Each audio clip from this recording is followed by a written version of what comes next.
to the GSL Code S. I'm Artosis alongside Tasteless. Hi, guys. And this has been a great day already.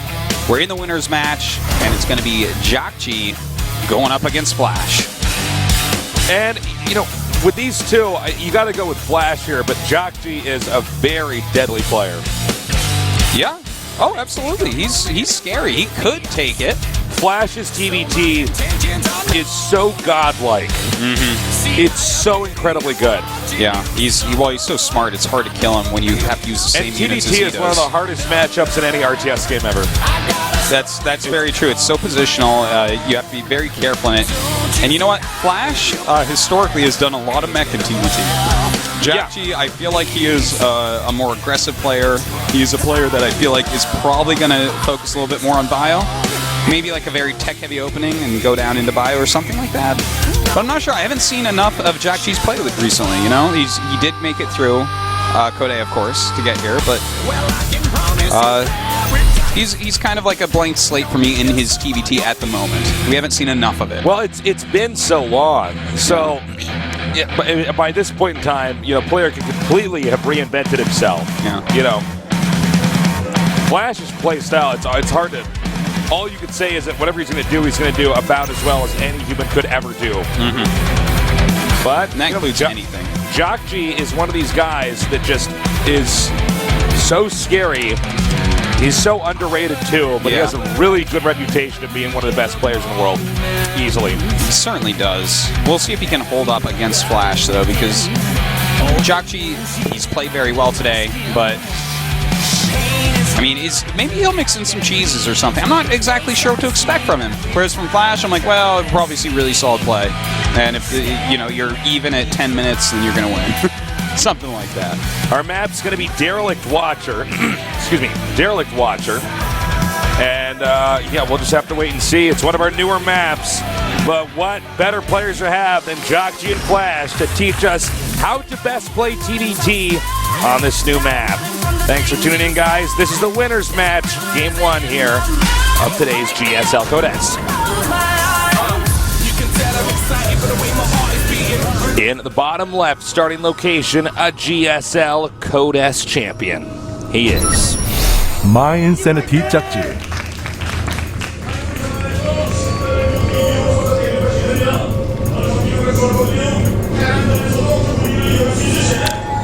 Over here in the upper right, we have the greatest Starcraft 1 player of all time, KT Roster Flash.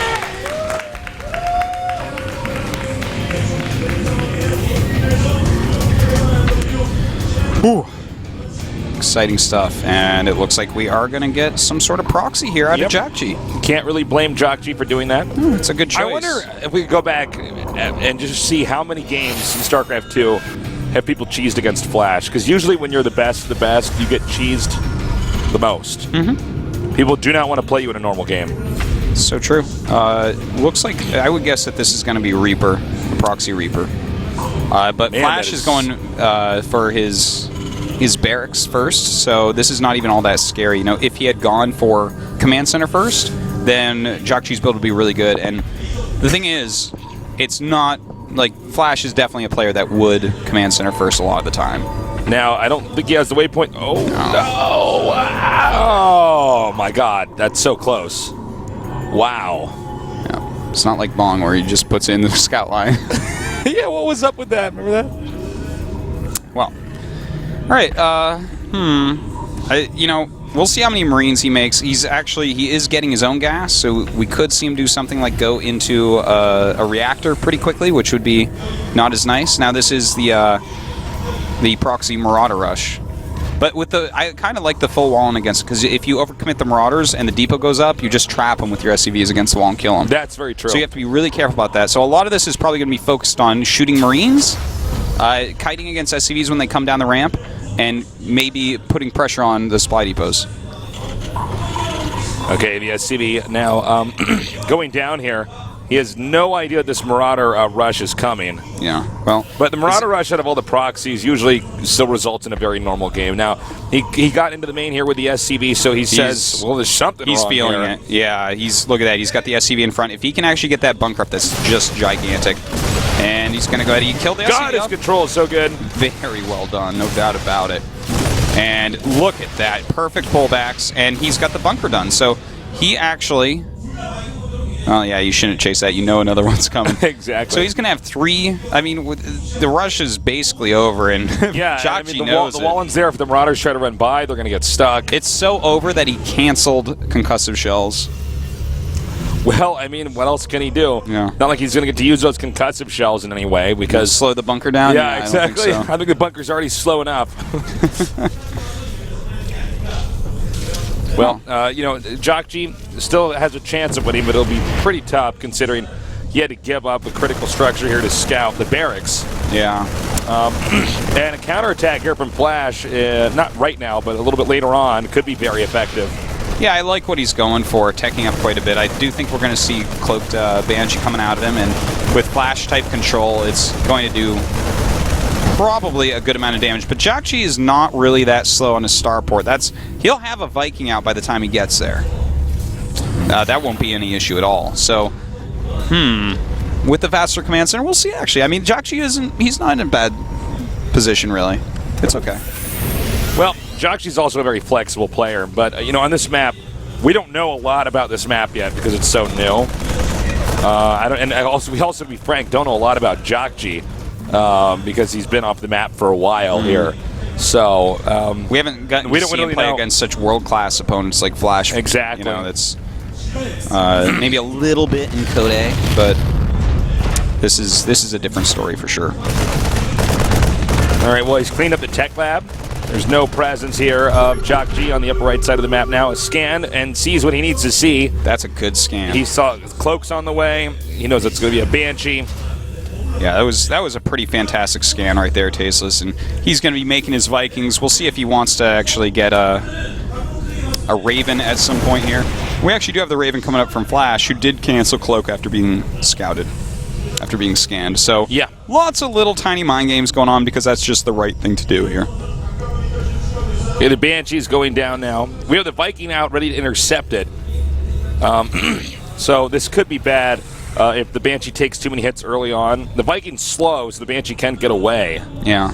But again, it all depends on how much damage the Viking, or rather the Banshee takes early on. Yeah, I don't expect for the Banshee to be that impactful in this game. And behind this, Flash knows that he has jjakji kind of on the back foot overall. Like, there's no real chance of him dying anytime soon, especially when he's getting a Raven and producing a lot of Hellions. So he's actually going for another command center.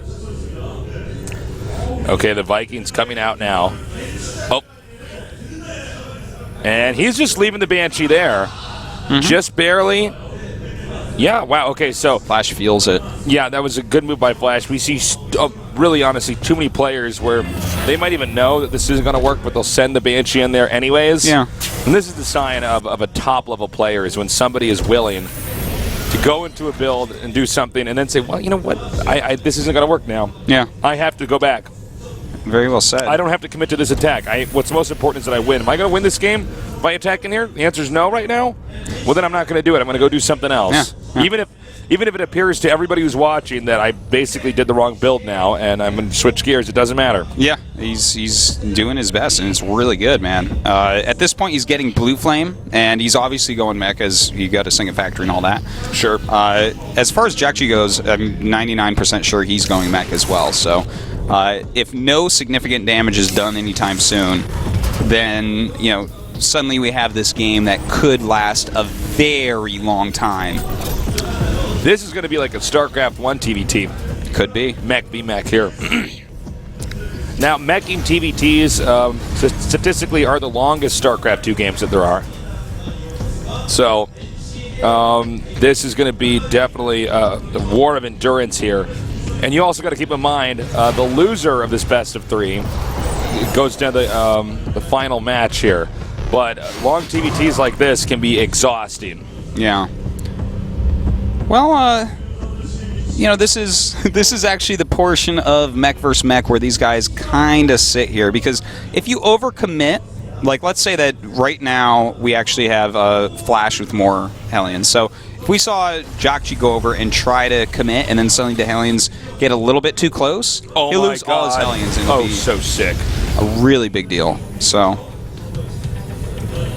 All right, 3 factories here right now for JOGUNSHOP. The third is up and running here for Flash. And I like how he just cleaned out the map there. Flash did. He wasn't going to go in for a full-on attack. He just wants to keep JOGUNSHOP in the dark for the time being. Flash's army a little bit more mobile. And you know what? This is a little something to point out. Notice how quickly Flash is taking this.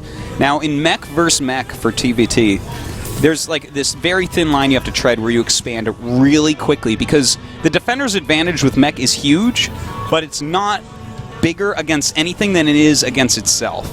Defensive mech slaughters attacking mech, like slaughters it. So you have to be very rapid with your expansions, where we see JOGUNSHOP, this third command center, very slow for mech versus mech. Flash is gaining a huge advantage already. Yeah, and because it's so hard for one mech player to attack into the other one, this is the most position-based matchup in the game. Yeah, it so certainly is. And I mean, it is a big chess game, basically. With siege tanks out there, man, like, what are you going to do? You're not really going to break through because he's going to have Hellbats as well. He's going to have Hellions as well. And JOGUNSHOP is moving across, and he needs to because his third base is so slow. He really wants to get something here done, and this could get crazy pretty quickly. Sieging up here. Flash taking some damage. Flash actually entering into that siege line and baiting it back again here, so the Hellbats can be hit again. Right now, JOGUNSHOP in hot pursuit. Yeah, great moves here by JOGUNSHOP. Viking here, but point defense drone is up. Flash, however, is unimpressed with that. And, all right, it's going to back off from here for a moment. But this army of JOGUNSHOP is very scary. How many siege tanks do we have? Flash is producing 4 at a time right now, but he only has 2. So he's going to have to get those into position. As long as those are in position, there's no way JOGUNSHOP will break him. A scan going down here and sieging up. And it looks like, again, backing up now. That JOGUNSHOP is in good position here. Yeah. It can be very stressful if you're in Flash's position right now. Yeah, exactly, right, because he comes right here in this location. It's siege up and spot on the high ground. If he gets 1 or 2 tanks there, it just becomes a nightmare. Flash, again, up against the ropes right now. Yeah, and I do have to point out, I love that Flash is making 4 siege tanks at a time. He's really focusing on siege tank production because as long as he keeps medevacs full of Hellbats off his army. Nice point defense drone, by the way. Oh man, I bet Flash really wishes he had not used that point defense drone from earlier here. Yeah, having the Sky Dominance is a huge Is that hitting the tank? No, it's not. Excuse me. I don't think so. Yeah, the siege tank count is going up a lot quicker for Flash right now, so it's going to be really hard to actually ever kill him. And overall, again, as long as you prevent medevacs from dropping Hellbats on your tanks, tanks will basically win everything in ground mech versus ground mech. Speaking of Hellbats being dropped over here in JOGUNSHOP's main, a lot of SCVs being picked off. We'll have to see if he has anything back at home to defend that. Meanwhile, Flash surveying this area which JOGUNSHOP controls. He may be attacking into that right now. Well, it looks like it is Siege Tank's going to take some significant damage with the Hellbats coming forward to tank some more for those tanks. And Flash looks like he is going to break through. Very well done here by Flash. And, you know, even though he was in an awkward position at first, he got that economy advantage up here. JOGUNSHOP getting that third base, which, by the way, is taking a lot of damage here. Getting that up very late. Now Flash barreling across the map. Heading right towards the heart of JOGUNSHOP. A huge amount of units incoming. He's got such an advantage as far as army goes. On 50 army supply up. Way more siege tanks. Oh yeah, landed Vikings against siege tanks. Okay, not gonna work. Yeah, bro. You know, obviously JOGUNSHOP has no other recourse, but Flash is just going to tear through here. Nice control there. Yep, that I think is going to be it. I mean, 96 to 156. The dwindling mech army here for JOGUNSHOP is not going to be able to defend, and that's going to make it a GG. Flash one game away from moving on to the round of 16. Yeah, he wants that pretty badly. Flash sitting here thinking, thank God I beat Hive in that game. Yeah. Definitely he's going to feel better against JOGUNSHOP than anyone else in the group, and especially if JOGUNSHOP is going to play mech. You're not going to outplay Flash in mech versus mech TVT. It's not going to happen. No one should try it. Nobody. He was the best at it in StarCraft 1, and he will be the best at it in StarCraft 2. It's like basically the same thing as StarCraft 1 when it's mech versus mech. Yeah, all the same rules apply. Yeah. There's a lot of similar units that have the same functions beyond even the siege tank. You know, there's a little bit. There are some differences, When but they aren't StarCraft big 2 enough. first came out, I mean, we both played so much StarCraft 1. When StarCraft 2 first came out, the matchup I was most comfortable in was actually Terran vs. Terran. It just operated very similarly, especially with meching. Yeah. Well, we're going to go on a Polar Night. Well, it's going to be a bring a jacket. It's going to be a polar night in hell. Before JOGUNSHOP beats Flash with Mech TVT. I think he needs to go for something aggressive, not necessarily like a proxy or something, but maybe like a very aggressive Marauder Marine. Yeah, maybe something like that. I think that that's going to give him a higher chance to win against Flash here. All right. Is Flash going to close this out? He is looking primed to get out of this group. Yeah. Riding the mechanical bull that is Haiva. Like actually managing to stay on that horse. Isn't that a roller coaster? Yeah. And now all he has to do is eliminate JOGUNSHOP here. And after that, it's up to the other 3 players to figure out who's going to get out next. And our game has loaded up. So get ready for another TBT here as we see who might get out of this group in this game here. If it's going to be Flash here at Gold.